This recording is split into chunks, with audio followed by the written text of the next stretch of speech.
service commanders, service chiefs, and he handwrote something. We all committed our lives to the idea that is America. We will stay true to that oath and the American people. How concerned are some military members that you're probably talking to that the active duty military could be asked to do something that would be against that oath? Well, there is concern. So first of all, let me talk. I've known Mark Milley for a long time, long before he became a general. And I, those handwritten words, that comes from the heart of General Mark Milley. I'm confident he believes that with all of his heart and soul, and he takes very seriously the oath of office that he and every other person in uniform takes. So that I think he was reminding the force, be true to that oath. That's the tie that binds us in tough times. Broadly across the force, I think there is concern that that the armed forces again are not trained, manned, equipped, prepared for employment in domestic purposes. The National Guard is. The men and women of the National Guard of the 50 states and the district and the territories, operating under legitimate civilian control of the governors, they are the right backstop when law enforcement no longer has the capacity. General, I'm sorry to interrupt, but I've only got 30 seconds. I want to ask about that point. The National Guard in the states are being led by the governors. We just heard the mayor of Washington, D.C., criticize the fact that the Guard in D.C. have gone from 1,200 to over 4,500. Do you believe that so many National Guard on the streets of D.C. Could be a problem? Well, the District of Columbia, as the mayor indicated, is a unique environment. It is a federal entity. The National Guard in the District of Columbia operates under federal authority, and as the mayor indicated, that she has questioned some of the policy, the legal authorities for the use of National Guard from other states in the city of Washington, D.C. That has yet to play out. It is not, however, uncommon for the National Guard of various states to work very closely General, sorry, in times of emergency. Thank you. I'm sorry to cut you off. We're just out of time. General Carter Ham, thank you very much, sir. Thanks, Nick.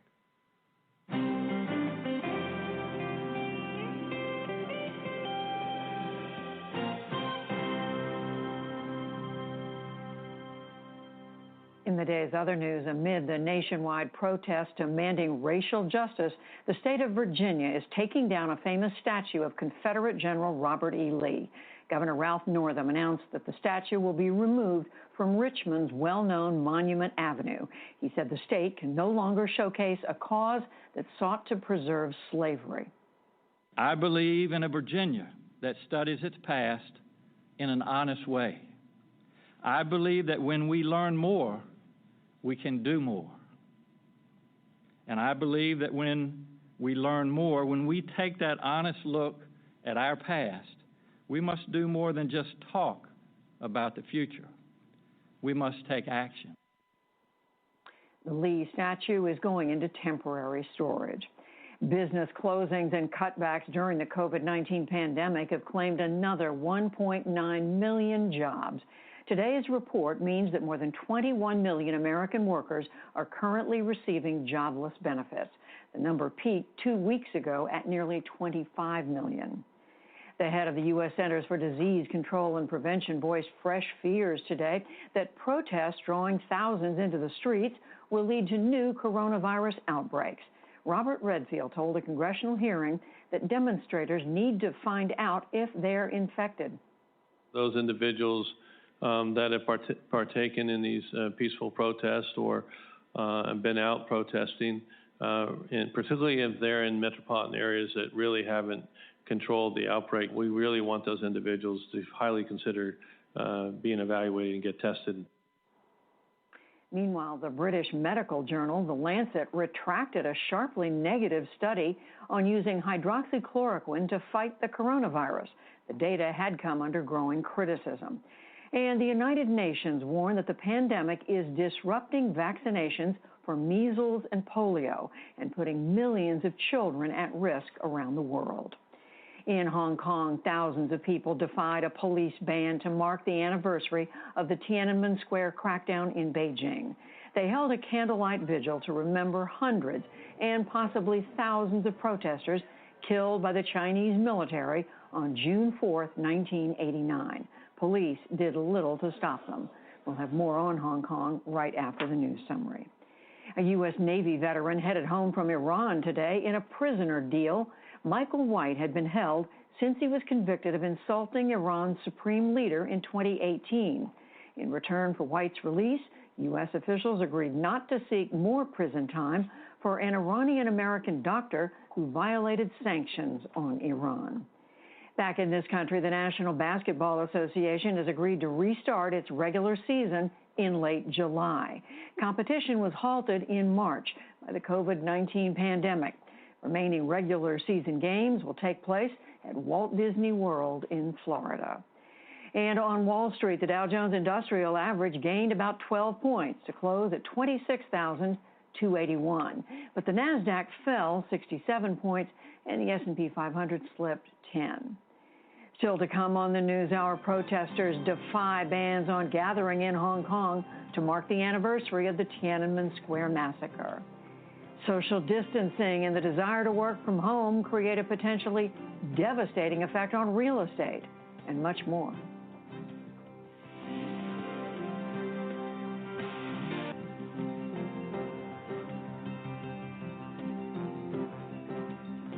Repeated instances of police killings of unarmed African Americans have forced departments around the country to examine their own actions. In 2018, Charlene Hutter-Galt visited the New York City Police Academy to see how they are training to curb bias. It was part of our Race Matters series. When we define bias policing, the concept, which has gained popularity in recent years, is that subconscious biases and stereotypes can influence a person's behavior, even if that person is not explicitly biased. We all have implicit associations that can impact our perceptions and behavior. But there's good news, and it comes in the form of action plans. Each of the department's more than 40,000 members will attend the 6 to 7 hour class. Today, 19 of them were instructed on the science behind implicit bias. Not only is it based upon what you're seeing at the time, not only is it based upon what you're seeing, what you're feeling, what you're hearing, but it's also built upon your history, your past. The training cost the NYPD $4.5 million. NYPD First Deputy Commissioner Benjamin Tucker explained the rationale for such an expense. They've been prolific in terms of their amount of departments they've trained. The feedback from those departments is that their officers were able to hear the message, and we've seen that to be true here. There is, however, significant skepticism from both social scientists and law enforcement about how much this type of training can actually change police behavior. I put that and other questions to Laurie Friedel, who runs the Implicit Bias Training Program, and Noble Ray, a member of the training team and former chief of the Madison Police Department in Wisconsin. Well, welcome to you both. Thank you. Thank you. Dr. Friedel, let me start with you. What led you to start this training? I started thinking about bias in policing when I worked at the Police Executive Research Forum. I became perplexed because I came to believe two things that didn't go together in my head. And one was that I came to believe that bias in policing was more than just a few bad apples. But I also came to understand that most police are well-intentioned individuals who want to serve their communities.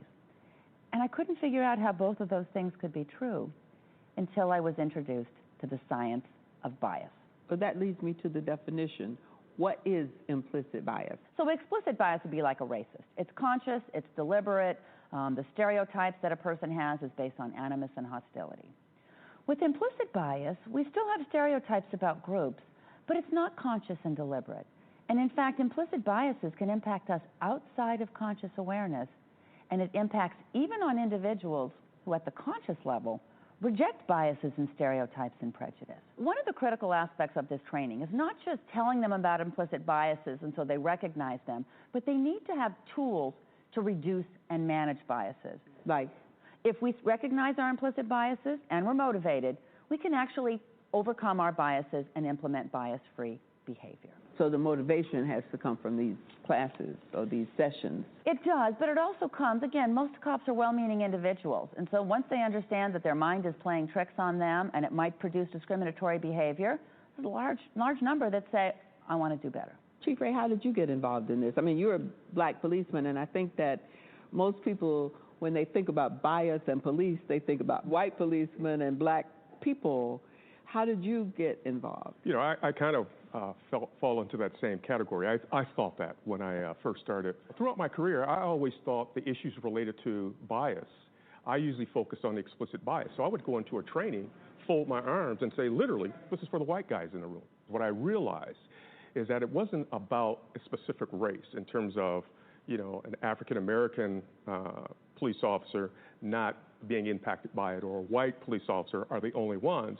What I realized is that I didn't get a pass on that. I realized that this was an issue of human beings, that we all have implicit biases. And so that's what really got me into it. Wherever we are across the country or North America, a lot of officers come in believing that bias in policing is not a big issue. They think it's been exaggerated, they picture it as explicit bias, and they look around the room and they don't see their colleagues as having explicit bias, and so they say, we're being unfairly castigated. And that is our first task. And we need to reduce that defensiveness, and we come in and we say, we're going to talk to you about how your mind works. And this is not the science of police bias. This is the science of human bias. There are a few people that there's always going to be challenges. Their minds are made up. But I always start the class off saying, you know, if you're not introspective, and if you personally don't want to improve, this may not work for you. Yet some of the critics I've read say that there's an absence of probing, objective research, and that longer study is needed to determine if officers really retain what they're being taught and if civilians actually benefit. So the curriculum is based on a body of research. But the implicit bias training, including our own, has not yet been evaluated, and that's what we need. And in fact, in the context of doing our training in NYPD, we are conducting a year-and-a-half controlled evaluation. There are certain things that you can do in your daily operational as a police officer to help mitigate some of the issues that you're confronted. If, you know, by keeping lines of communication open, slowing things down, because if you slow things down, you get to know the person more. Contact theory. The more you know someone, the more your positive interactions with someone, the better you are able to interact. And over time, how many departments can you think of that you've gone back to and found that the training was sustained? Departments that where leadership at the top embraces it is sustained. You know, you plant the seed. Like most organizational experts will say, this is change. This is difficult change. It's transformation, and that takes time. How much time, you think?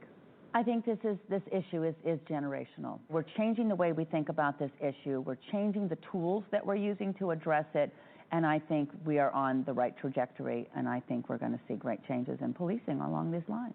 Well, let's certainly hope so. Thank you both for joining us. Thank you. Thank you, Charlene.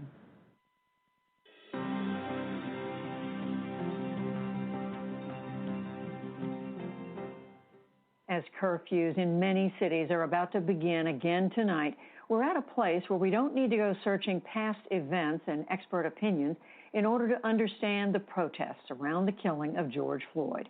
We can analyze it first person. Tonight, journalist and author Dawn Turner shares her humble opinion on why we all need to make a connection between the pandemic and the protests. When I was a columnist for the Chicago Tribune, I often wrote about race in poor African American communities. Many times, well-meaning white readers would ask me, what can I do? I want you to know that this pandemic has afforded you a vantage point like none other. This is your opportunity to know what people who live in poor communities face and feel every day, long before COVID.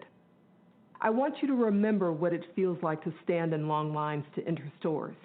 Because in poor Black communities, some merchants, fearing theft from a few bad apples, have long restricted the number of people they allow in at one time. And those plexiglass dividers that protect store workers now while their bulletproof cousins have been mounted in stores in black communities for ages.